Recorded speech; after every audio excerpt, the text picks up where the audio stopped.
Okay, so in lieu of our recent fun earthquake that we had this last week, I reached out to MJ Martinez, who is a local insurance agent here, and asked her if she could come on and give some helpful tips to homeowners in regards to being properly covered with your homeowner's insurance due to the earthquake, and just answer some questions that maybe people may have stirring around in the back of their mind, and just wanted you to get those answers from an insurance agent here that's local to Utah. So MJ, can you explain what the difference is between having regular homeowners insurance and earthquake insurance, just really quickly without getting into a lot of detail? And is it a recommendation for people to have that here?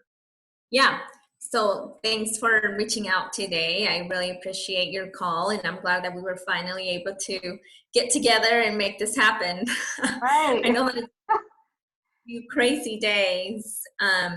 So earthquakes have been a very hot topic lately. I've gotten a lot of calls and messages, people asking me how this is going to play out. So first of all, everyone has their home insured. And that doesn't necessarily mean that your home is insured in case of an earthquake. Right. So there is the option of adding earthquake insurance. We add it as an endorsement to your policy, but it doesn't come automatically in your policy. And so earthquake insurance really is picks up after your property insurance, basically.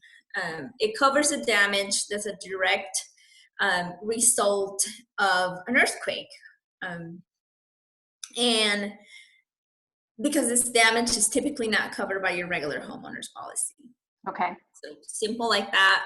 You can add it to your homeowners. There's some companies that will add it to a landlord policy, a condominium, even a renter's policy. So even with this earthquake that we just had last week, if your personal property was damaged, even if you have personal property coverage on your policy, it's not gonna cover it because the cost was an earthquake.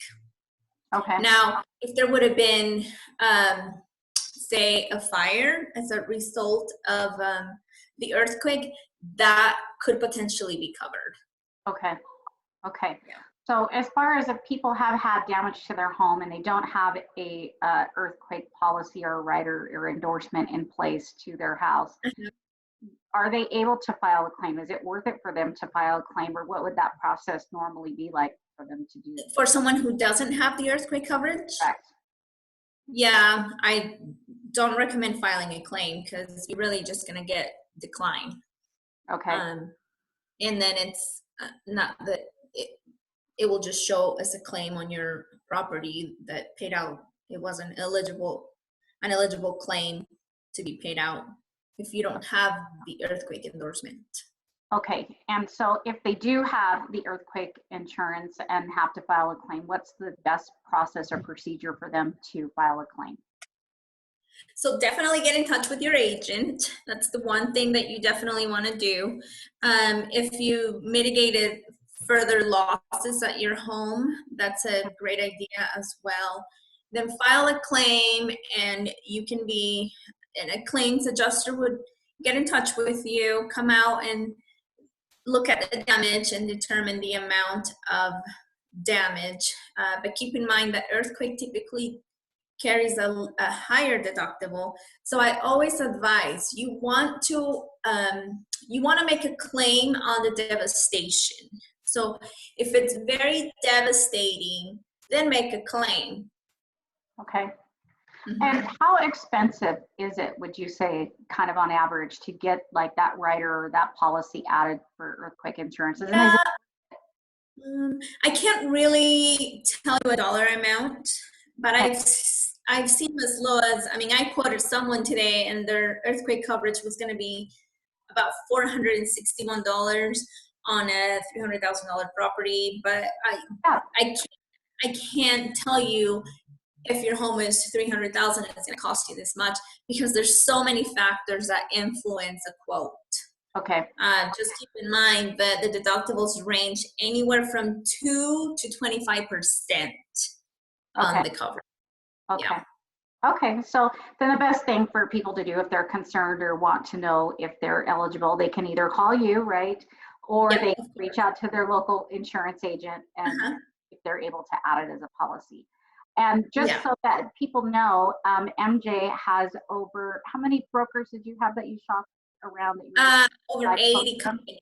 over 80 companies. Okay, so that is a great thing to know that maybe your insurance agent, when you call them, may have a higher policy. So you want to find out how many people they're able to broker out to shop what Mhm. it is that you're looking for. And so Yeah. she definitely has a lot more resources underneath her belt. She's now Mhm. expanding in her company. So if your insurance agent isn't able to give you what you want, or maybe not able to broker that out, give MJ a call and she would be glad to Yeah. help you and let you know if there's anything that she can do to help save money for you as far as insurance is concerned. Yeah, thank you. And my number is 801-540-2406, and that's the best way to reach me via a phone call or a text message. Okay, And I'll be perfect. happy. Well, thank you, Yeah. MJ, for all of the great, valuable Thank you. information. And yeah, like I said, if you are having questions or concerns, feel free to reach out to her and she would be more than happy to help answer any Yeah, questions you have on of the course. information. Thanks for having me. This Yeah, is you're fun. welcome. Yeah, likewise.